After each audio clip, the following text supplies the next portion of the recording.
A grande dúvida que existe na cabeça do torcedor do Vasco atualmente é: será que o elenco do Vasco já está fechado? Quais são as posições que falta o Vasco contratar para ter realmente um elenco competitivo que vá aguentar Campeonato Brasileiro, Sul-Americana e Copa do Brasil? Esses três campeonatos o Vasco ainda está vivo e busca pelo menos a conquista de um título nessa temporada de 2025. É claro que o título do Campeonato Brasileiro hoje é muito distante para o Vasco, até pela posição que o time está na tabela, e a gente sabe a competitividade que é o Brasileirão, você tem que manter uma regularidade imensa. Mas o Vasco tem as competições de mata-mata como seu grande objetivo. Na temporada passada o Vasco chegou até a semifinal da Copa do Brasil e nesse ano a Sul-Americana é um grande objetivo do Vasco da Gama. Mas eu vou te mostrar no vídeo de hoje quais são as posições que o Fernando Diniz acredita que ainda faltam o Vasco contratar. O Vasco ainda está buscando algumas contratações nessa janela de transferências. Devem chegar pelo menos mais 2, talvez 3 reforços para o Vasco ainda nessa janela de transferências, para aí sim fechar o elenco do Vasco. O Vasco ter um elenco que possamos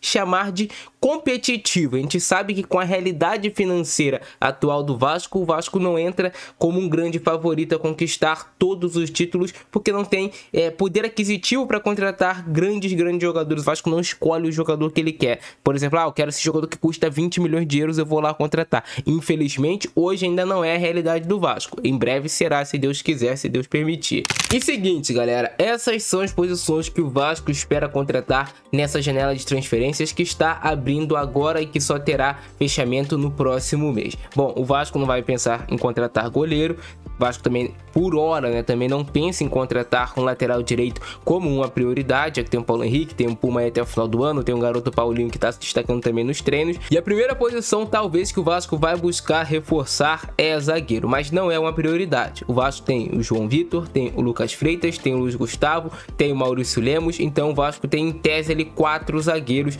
2 para cada lado. E o Vasco não vê como uma prioridade para você gastar dinheiro hoje com a contratação de um zagueiro.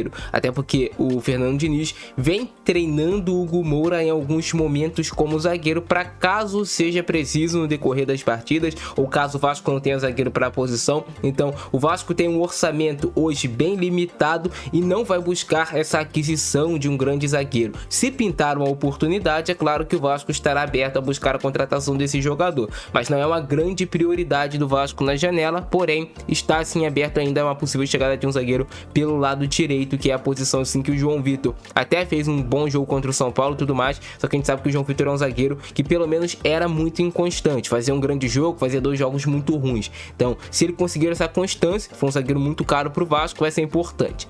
Lateral esquerda também o Vasco não pensa em reforçar nesse momento, até porque teve a volta do Leandrinho de empréstimo, o Riquelme foi reintegrado também ao grupo, e já tem o Vitor Luiz e tem o Lucas Piton. Aí o Vasco, para primeiro volante, acabou de contratar o Thiago Mendes, que chegou para ser o jogador que vai fazer realmente essa função. Você já tem o Moura, você tem o Esforço, então não é mais uma prioridade do Vasco primeiro volante. Tem-se como resolvida essa posição no Vasco, mas é claro, sempre aquilo, se pintar alguma grande oportunidade, você contratar, você contrata. Mas o Thiago Mendes já chega para ocupar essa lacuna que o Vasco procurava de um jogador com a saída de bola mais refinada, mais qualificada. O Thiago Mendes é esse cara.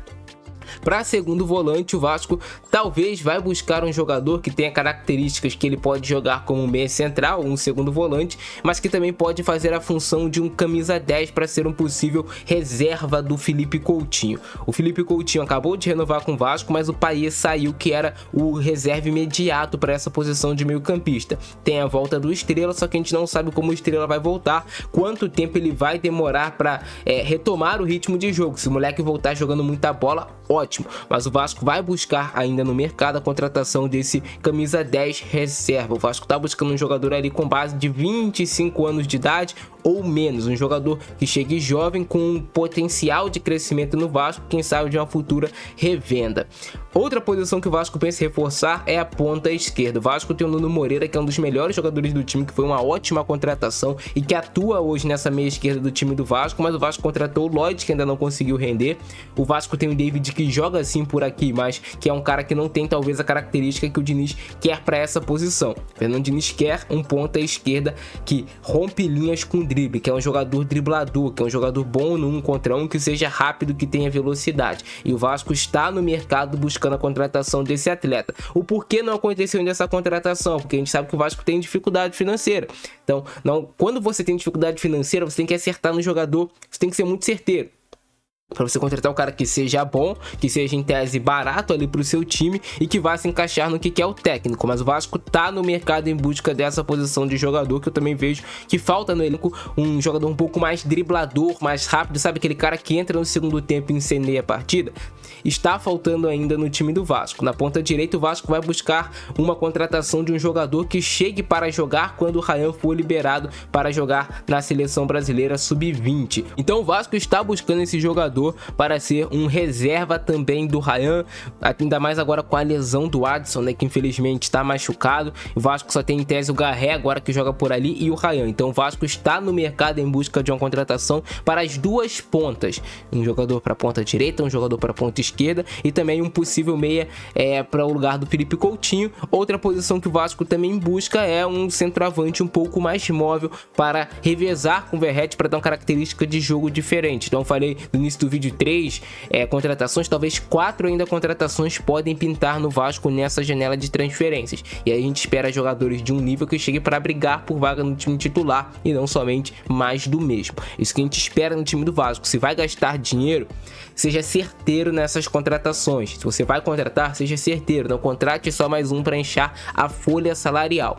E aí sim, se o Vasco trouxer um ponta esquerda driblador, trouxer mais um centroavante com característica assim diferente da do Verratti, que possa mesclar o estilo de jogo, mais um jogador ali pro banco do Felipe Coutinho, mais um jogador com potencial também para entrar, mais um ponta direita ali para entrar também, revezar com o Ryan, com essa lesão do Adson que é muito sentida, o David retornar bem, e aí você já tem aqui uma base defensiva do Vasco bem estruturada no momento. Quem sabe a contratação de mais um zagueiro, o Vasco pode ter um elenco competitivo. Quando a gente fala de um elenco competitivo, é um time que pode sim brigar pela Sul-Americana, que pode sonhar com a Copa do Brasil e que não vai passar perrengue no Campeonato Brasileiro, que a ideia é essa, é você conseguir às vezes em um jogo focar em uma competição, você em tese poupar alguns jogadores sem você perder qualidade, sem você ter profundidade de elenco, você ter rodagem de elenco. Hoje o Vasco ainda é carente em algumas posições. Se reforçar bem nessa janela, se ocupar bem essas lacunas, com poucas contratações, 3, 4 contratações, você terá um time forte e competitivo.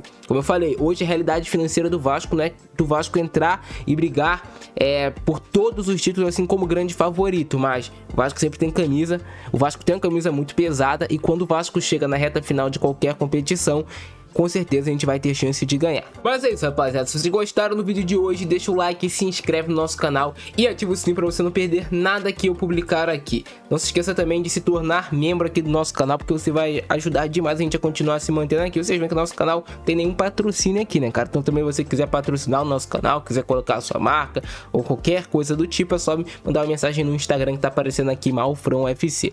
Beleza? Ficando nessa, sou no Francisco, com nós. Fui!